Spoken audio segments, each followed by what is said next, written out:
Graça e paz.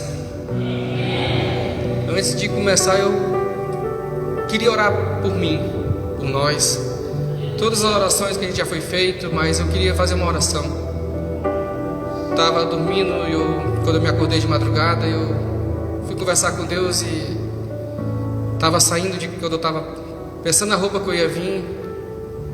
Tirei uma roupa social para me vir. E dentro do meu banheiro, que eu estava de joelho lá, e Deus falava comigo: pode tirar essa roupa daí. Eu fiquei um pouco triste, não vou mentir. E eu falei assim: mas por que assim? Ele falou assim: porque você não usa isso aí durante o dia a dia. Seja quem você é. Aleluia.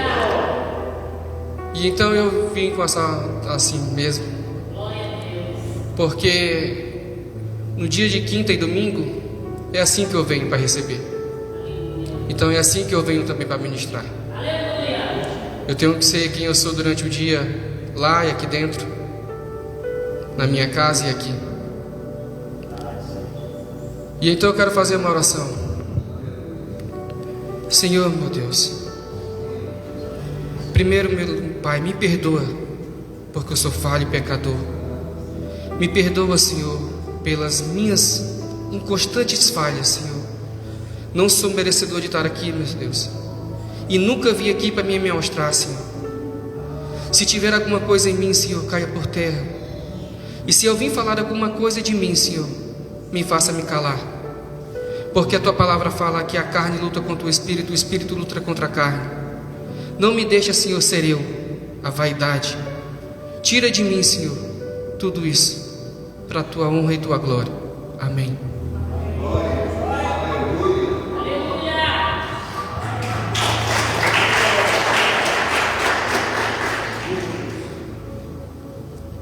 Eu estava meditando na palavra que eu ia trazer, e eu tinha separado 3 palavras. Só que na mesma hora Deus me trocou a palavra comigo. Uma palavra que ela eu acho que a gente temos decorado a palavra, porque algo chama a atenção, que quando Jesus ele vai curar alguém, porque ele sempre pergunta para a gente que vai ser curado.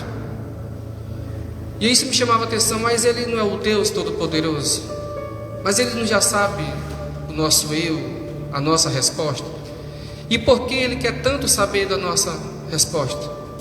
Porque ele pergunta para nós, não para nós que a gente não está ainda aqui na Bíblia, mas quando a gente lê a Bíblia, ele sempre faz uma pergunta. Ele chega para o cego, está na beira do caminho, e ele pergunta: o que queres que eu te faça? A gente, olhando como homem, uma pessoa que está cega, o que ela mais quer não é enxergar. Porque Jesus, quando a mulher do fluxo de sangue toca no Senhor, ele pergunta: quem me tocou? E ele sabe quem o tocou. Por que ele pergunta? Porque ele chega lá naquele homem no tanque de Betsaida e ele pergunta: queres ficar sã? Se um homem que está paralítico tem dentro de um templo que é para ser curado todos os dias e ele não consegue, e Jesus pergunta para ele: queres ficar sã? Se ele está ali, é óbvio que ele quer aquilo, porque o interesse dele é aquilo, que senão ele já tinha saído de dentro daquele templo. Mas mesmo assim Jesus pergunta: queres ficar sã? Então o que mais me chamou a atenção são essas 2 palavras, essas 2 parábolas que Jesus faz, né?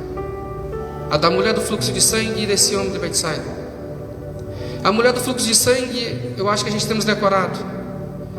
Ela começa falando assim, que havia uma mulher há 12 anos que padecia de seu mal, e que tinha todo o seu dinheiro jogado, gastando todo o seu dinheiro, e nada de se aproveitava, e indo cada dia mais a pior. Até que um dia, ouvindo falar de um homem chamado Jesus, que vinha na cidade, ela sai no meio à multidão, e por trás de Jesus toca nas orlas do Senhor. E então ela falava que somente se tocasse as vestes do Senhor, ela seria curada. E Jesus, sabendo que dele saía o poder, perguntou: quem me tocou?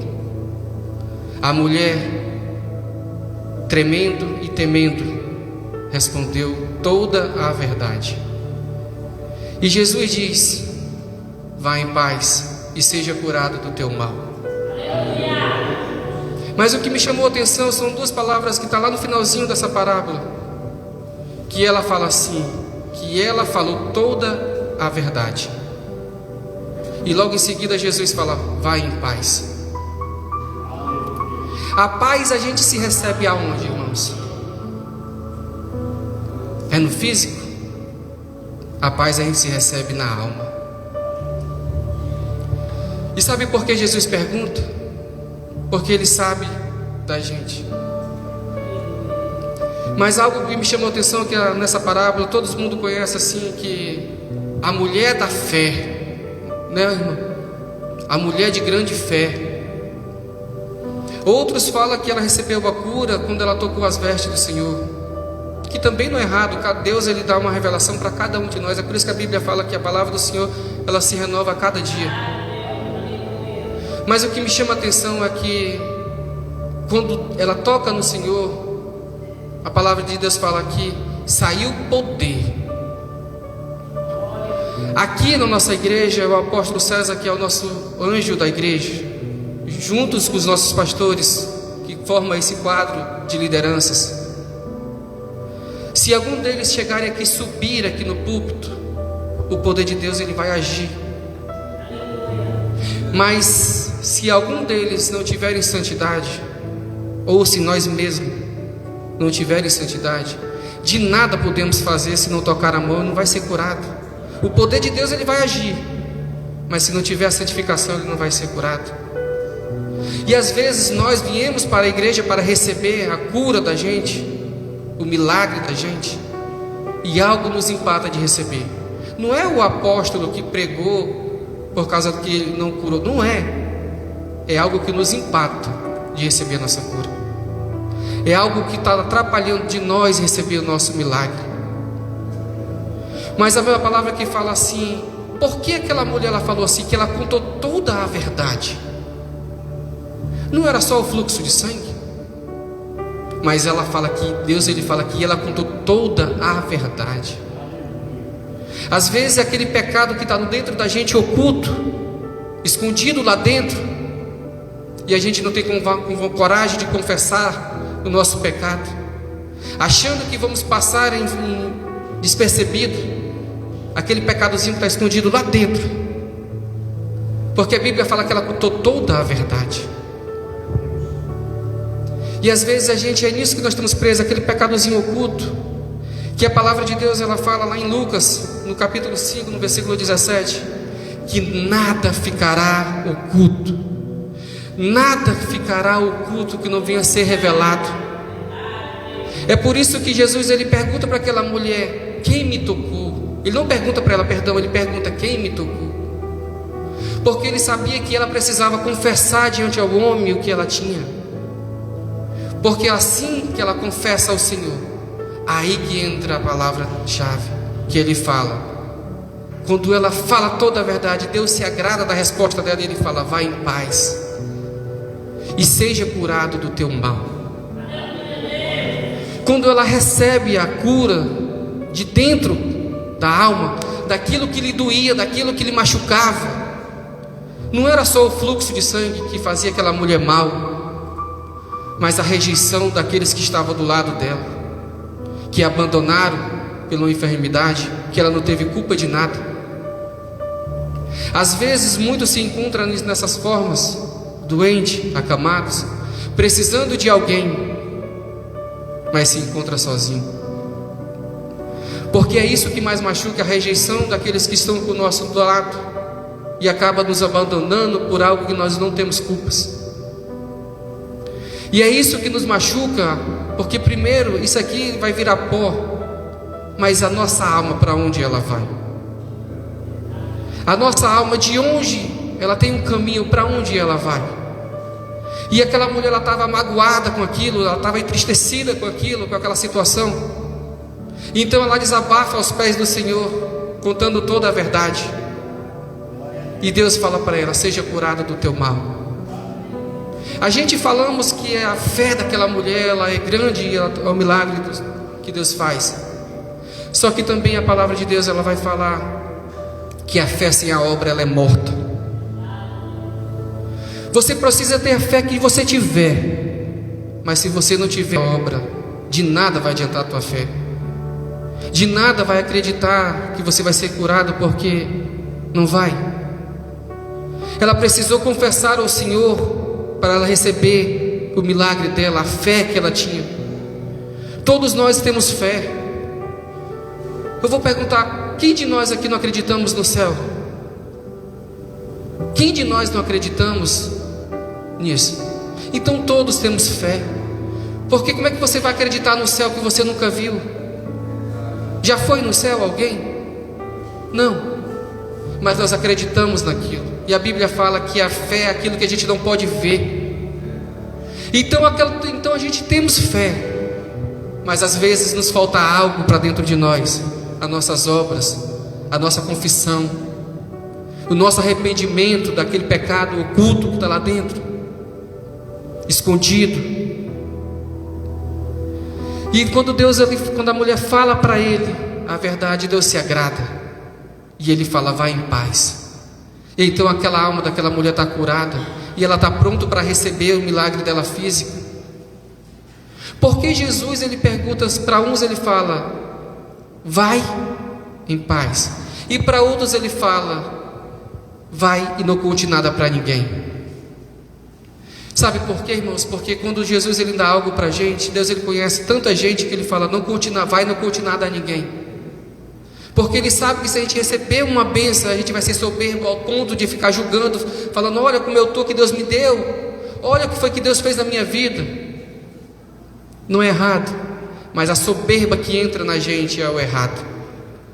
A soberba de querer se amostrar, de querer tanto se amostrar, ao ponto de outros que estão precisando sentir inveja do que tu tem, porque a gente está soberbo demais. E é por isso que ele fala, para uns ele fala: vai, não conte nada a ninguém, porque ele sabe a soberba que tem dentro da gente. E já para outro ele precisa mostrar o que ele faz, para a gente poder acreditar, igual a mulher do fluxo de sangue. Ele precisou mostrar para todos ali dentro, que estavam ao redor, o que Deus fez. Porque se Deus tivesse só curado ela, quando ela toca no Senhor, é tanto que a palavra fala que saiu poder. Ela já poderia ter curado na mesma hora ali, teria parado ali, que já tinha sido curada, mas faltava algo. Porque Deus sabia que se ela apenas ficasse curada ali, ela poderia ser morta imediatamente, porque era uma mulher impura e ela não podia estar ali no meio. Então os outros iriam matar ela, porque mesmo ela tendo recebido a cura dela, os outros iriam matar ela, porque ela não poderia estar ali no meio. Por isso que Deus mostra a todos que vai, agora fica em paz e seja curado do teu mal. É preciso Deus às vezes mostrar para todos o que Ele faz, e às vezes é preciso Deus também falar: vai e não conte nada a ninguém. Mas o homem que mais chama a atenção de todos esses, quando Jesus vai curar alguém, sempre eles vão a Jesus, 99%. A mulher ela teve que ir até Jesus. A sogra de Pedro teve que levar Jesus até a casa para ser curado da sogra. O homem que está à beira do caminho, o cego, ele precisa clamar a Jesus para receber a sua cura. O paralítico, que os outros amigos levam ele pelo telhado, é os amigos que precisam levar ele até Jesus para ele ser curado. Mas tem um, que foi Jesus que escolheu curar ele. Jesus saiu da onde ele estava para ir curar. O homem paralítico do tanque de Betseda. A mulher samaritana, foi Jesus que também foi ao encontro dela, mas Jesus não foi curar, foi libertar. Mas a cura foi só teve esse homem, que Jesus saiu da onde ele estava, chama os seus discípulos, eles vão até o homem do tanque de Betseda, que já está lá há muito tempo.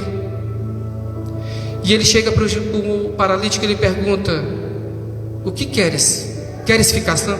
Queres ficar sã? E o que mais chama a atenção nessa resposta é o seguinte, porque o cego do caminho, Jesus pergunta para ele: o que queres que eu te faça? Imediatamente ele responde: que eu volte a enxergar, Senhor. Mas o homem do tanque, o paralítico do tanque, Jesus pergunta para eles: querem ficar sã? E ele responde: Senhor, não tem homem nenhum que quando a água é agitada que me ponha dentro do tanque, e quando eu desço já tem outro na minha frente. Então o que ele queria? O que ele queria não era ficar curado, voltar a andar. E por que ele não responde para o Senhor: Senhor, que eu me levante daqui, que eu fique curado, porque eu estou aqui há muito tempo e nada consigo. Mas ele responde: não tem homem nenhum que quando a água é agitada que me ponha dentro do tanque. Sabe por quê? Porque antes dele receber a cura dele, ele precisa falar para Deus o que está doendo. E o que estava doendo era aqueles outros soberbos, gananciosos, que só pensavam em si e que de nada faria por ele, que estava ali muitos anos. O que mais doía naquele homem eram as pessoas que poderiam fazer o mínimo por ele e não faziam nada. Era isso que doía ele. E a primeira resposta que ele dá para Jesus é esse: não tem homem nenhum, Senhor.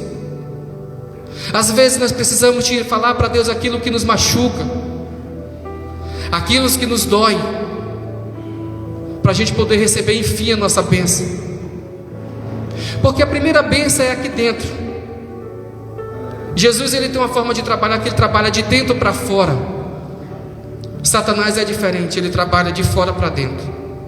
Primeiro ele faz tu contaminar com os teus olhos, depois tu pegar para ele contaminar teu corpo, dentro do teu coração. E depois que o teu coração está contaminado, todo o teu corpo está contaminado. Mas Jesus é o contrário, ele trabalha de dentro para fora. Primeiro ele quer saber aquilo que te machuca, aquilo que te dói, para enfim ele curar o que tu tanto precisa. E então aquele de Deus, ele fala assim, Jesus ele fala para o homem: levanta-te, toma teu leito e anda. Porque primeiro ele foi curado da alma. Como que está a tua alma hoje para tu receber o teu milagre? Como que está aquilo que te machuca hoje, tanto dentro de ti, para tu receber enfim o que tu tem pedido para Deus? Será que algo tem dentro de nós que precisa ser jogado fora, que a gente ainda não se libertou? Será que tem algo dentro de nós que ainda precisa sair e nós estamos escondendo lá dentro? E às vezes a gente culpamos alguém porque não recebemos nossas bênçãos. Ai, porque é o pastor que não ministrou da forma que eu queria, o louvor não era esse que eu queria. Não. A ministração quem faz somos nós, a adoração quem faz somos nós. Somos nós que fazemos para Deus. O outro, ele só dá um incentivo para a gente ir no caminho da adoração. Mas somos nós que precisamos jogar para fora aquilo que está dentro. Somos nós que precisamos tirar o que nos machuca. Quando eu tinha 12 anos, eu recebi uma palavra que ela me magoou por vários anos. Um certo dia, eu fui criado com meus avós. Eu falei isso no dia que eu fui para o encontro. E quando eu estava dentro, eu sempre tive a vontade de ficar com meus pais, verdade, de sangue. E olha que eu morava uma rua depois, não morava longe, mas parecia que era uma cidade para outra. E eu fui pedir para minha avó, falei para ela: mãe, eu posso ir lá na mãe? Que eu chamava minha avó de mãe também. Aí ela falou assim: vai, meu filho. E eu saí todo feliz, atravessei a rua correndo e fui lá para minha mãe com meu pai. Só que meu pai bebia muito, usava droga. E então a minha mãe, ela era como se fosse dominada pelaquilo. Foi tanto que minha mãe criou apenas 2 filhos dos 4 que ela teve, e o meu irmão também. Mas não estou falando mal, pelo contrário. E quando eu cheguei lá na casa da minha mãe me abraçou, a gente ficou ali. E meu pai tinha saído. E uma hora a gente entramos e fomos deitar para dormir. Na casa da minha mãe tinha um beliche. O meu irmão mais novo, ele era meio abençoadinho, muito abençoado. E então o meu irmão, ele começou a fazer as coisas erradas desde cedo. Ele começou a beber cedo, ele começou a usar droga cedo, porque o exemplo de pai para filho ele passa. E então, quando eu estava deitado, eu subi no beliche para me deitar, fui dormir. Meu pai chega em casa de madrugada, 3 horas da manhã. E é tanto que é por isso que hoje eu consigo entender porque Deus todos os dias Ele me acorda às 3 horas da manhã para me orar. E meu pai chega ali dentro e ele fala, ele já puxa a coberta de onde eu estou dormindo. Eu, inocente, pensava que ele ia me abraçar. Só que ele fala assim: acorda, filho, né? Eu acordei assustado assim. Minha mãe levantou assustada e ele falou assim, ele mandou ficar de pé, acendeu a luz. Ele falou assim: eu tenho vergonha de ti, porque o meu filho é o Pita, que faz as coisas que eu faço. E eu não fazia nada de errado naquela época. Não saía, não bebia. Meu caminho era da minha escola para casa e ficar com minha avó e meu avô, que era a coisa que eu mais amava na vida. Mas para meu pai aquilo era errado, porque eu não fazia as coisas erradas que ele fazia. E aquilo foi me carregando por muitos anos, aquela mágoa. Aquilo dentro de mim foi me consumindo. Foi me consumindo tanto que quando eu fiz 17 anos eu comecei a beber. Com 20 eu cheguei a usar droga ainda. Não cheguei a se tornar um viciado, mas eu cheguei a experimentar ainda.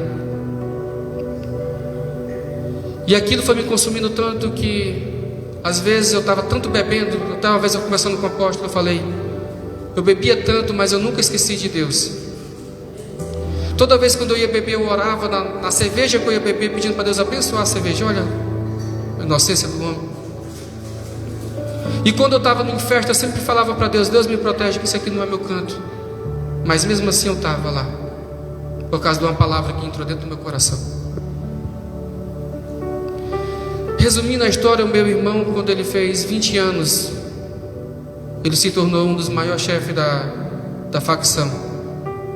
Na época era aqueles bonde dos 13. E ele foi morto com 22 tiros dentro do próprio carro dele. E o homem que tinha vergonha, que o pai falava que tinha vergonha, hoje está aqui. Mas foi tanta bênção na minha vida que um dia eu cheguei para o meu pai e eu mesmo estando certo, eu falei, pai, me perdoa. E hoje meu pai me liga todo dia e fala assim, meu filho, eu te amo.